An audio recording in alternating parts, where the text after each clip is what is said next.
Mary Lou McDonald, Sinn Féin leader, TD for Dublin Central. Very good morning to you. Good morning. I have to hand here your just launched immigration policy document, International Protection Affairs System that works. Can we go through the detail of what it is that you're proposing here, please? Certainly. You've insisted that some asylum centres should be placed in better off areas. Tell me why and give us an idea of the type of place you're talking about. So good morning, and this obviously is a significant intervention by us. We said, but I should say this is only one slice of migration policy, but it's dealing with international protection, as you have said. And I suppose what makes this very distinct from the government's approach is that we place not alone human rights and respect for applicants centre stage, but also respect for and acknowledgement of communities on a par with that. And our position, just to cut straight to it, is that reception centres should not be located in very, very deprived areas. At all? At all.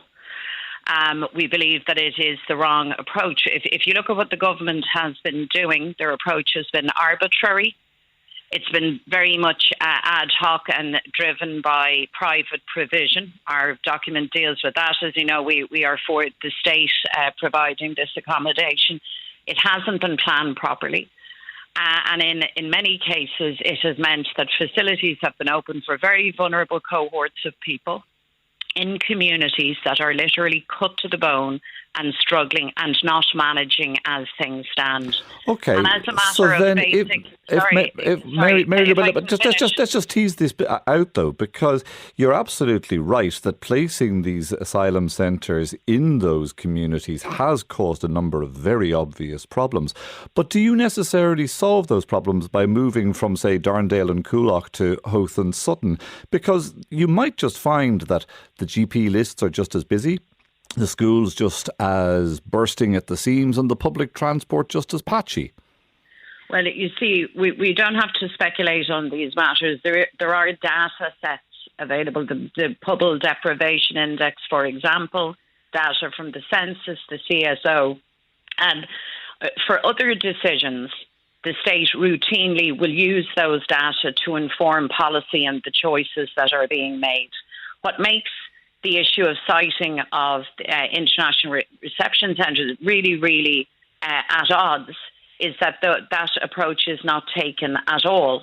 And not alone that, as and when decisions arbitrarily are taken about the siting of centres, there isn't then even an audit, a dialogue, a structured engagement or consultation with the community.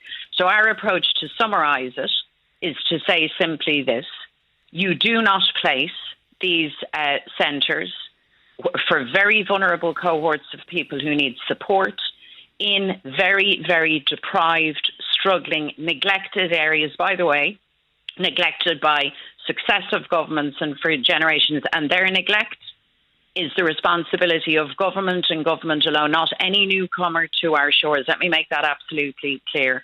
But they are not appropriate locations for these centres and services. And we can objectively verify that it shouldn't be an arbitrary thing.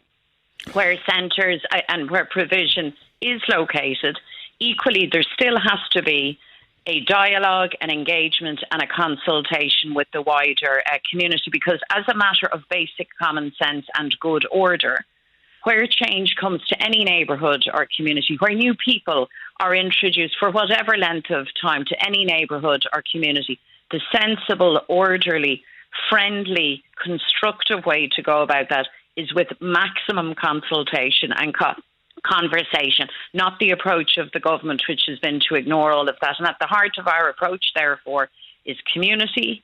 It's about living in the real world and recognising people's lived realities. It's about getting the system right in a way that protects our social cohesion and to have a system that enjoys public confidence. What would be different under a Sinn Féin government, though? Would you hand those communities an effective veto at the end of a consultation process?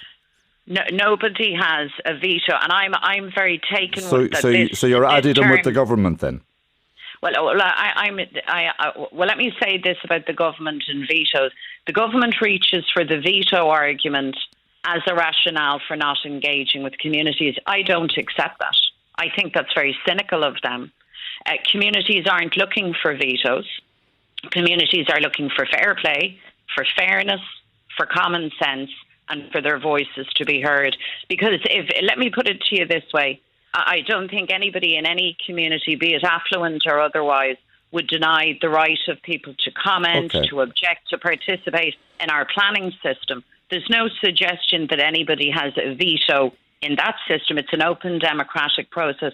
The same standards, the same respect, the same conversation and democratic engagement has to exist when it comes to introducing and developing these centres. What people might misunderstand from listening to you there is that these audits are actually happening already. This data is being used and there is a process of engagement and consultation that is ongoing. I want to get. I need to get to your document. I need to get to your document, Mary Lou McDonald. I have to.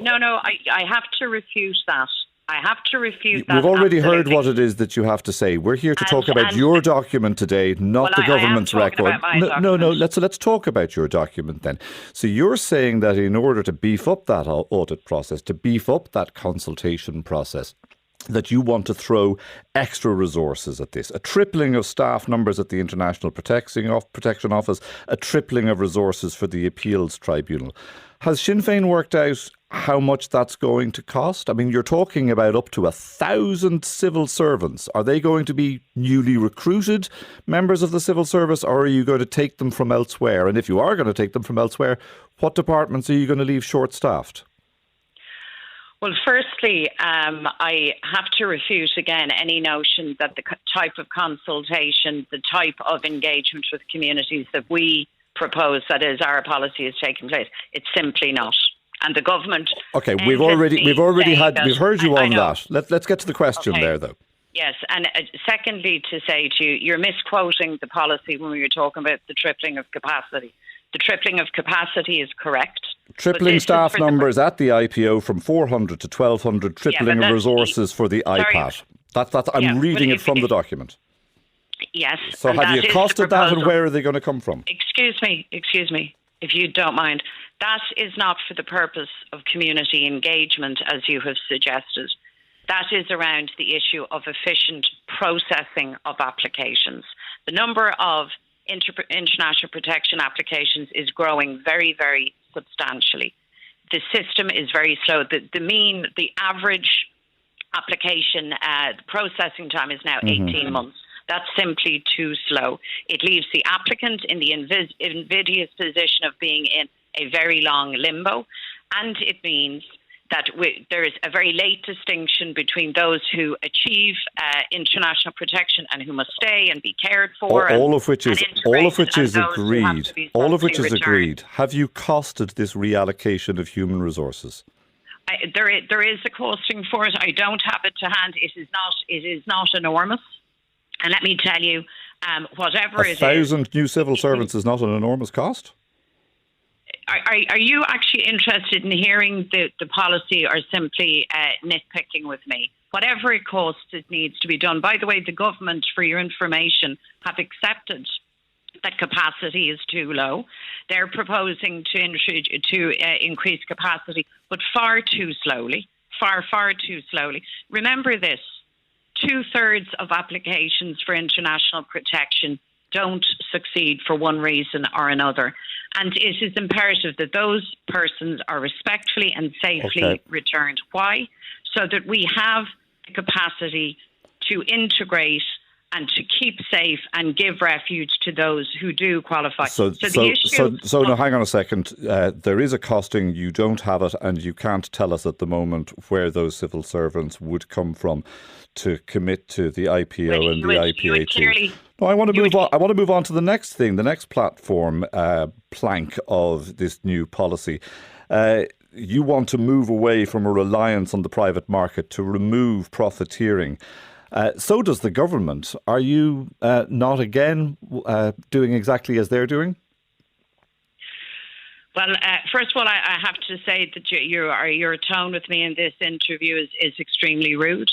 But be that as it may, the government may claim that this is their approach.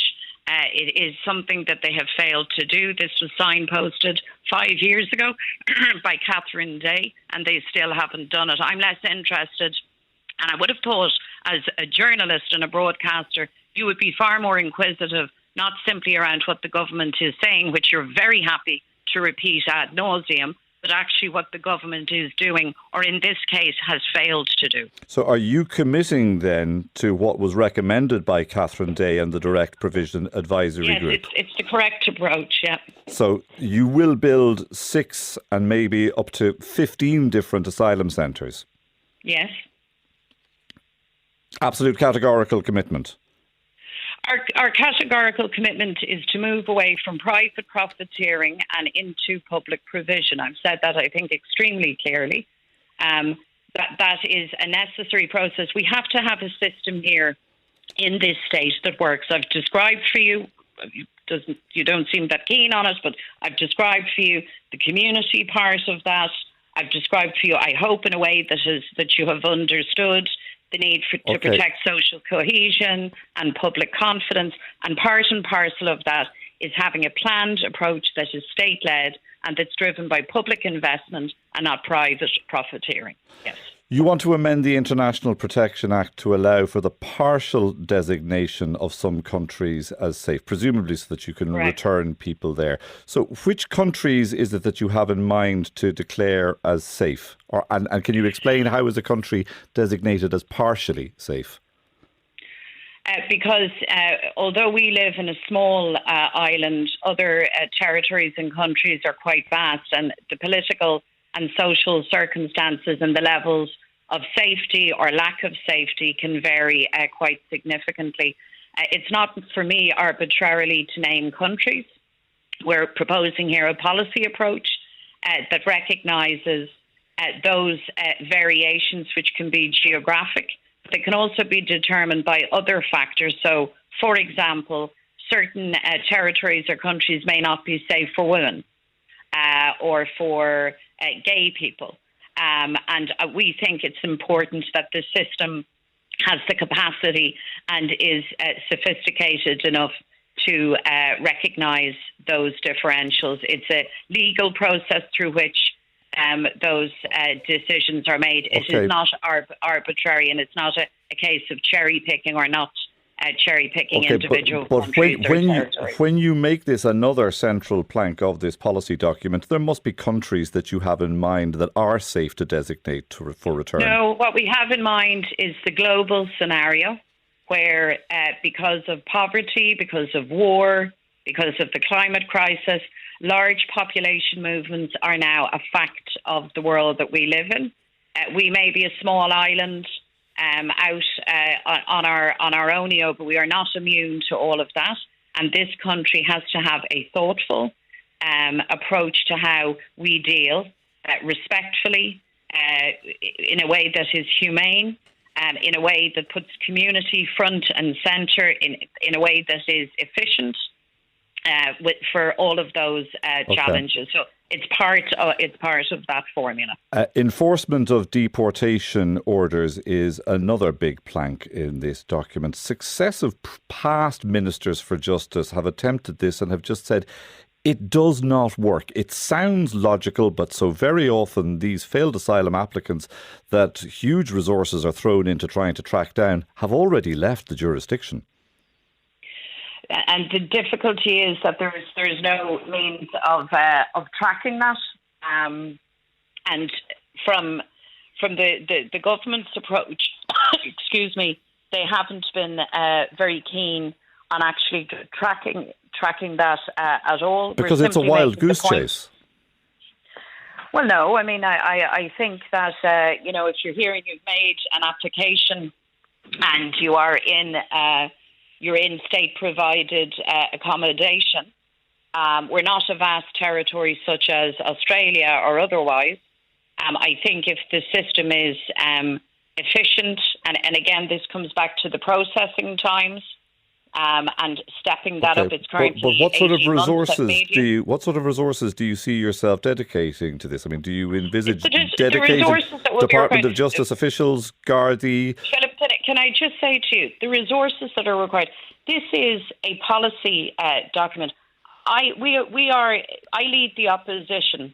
I'm not the minister. I'm not the responsible party in government at this point.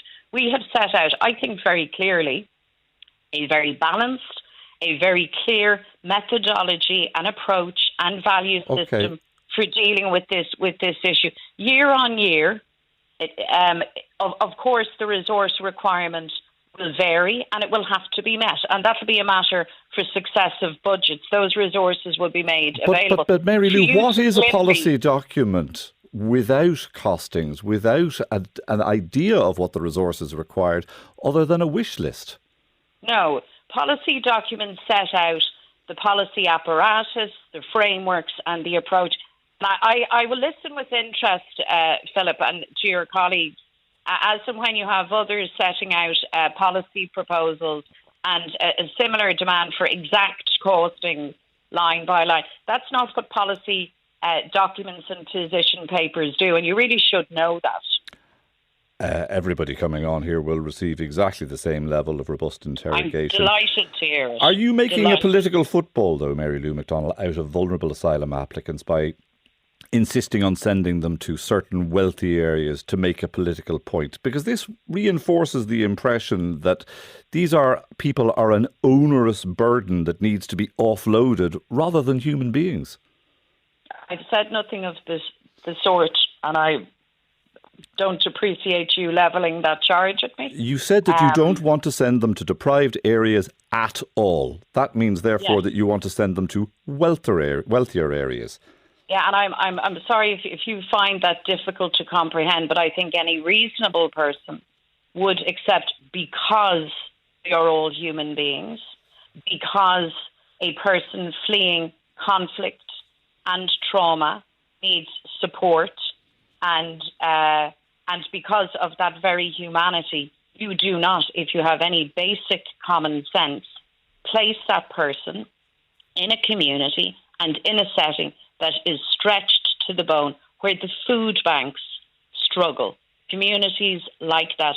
That is not a good idea. Okay. It's not a good idea for the applicants, and it is not a good idea for the community. Mary Lou McDonald, is our position. Sinn Fein leader, TD for Dublin Central. Thank you very much for joining us this morning.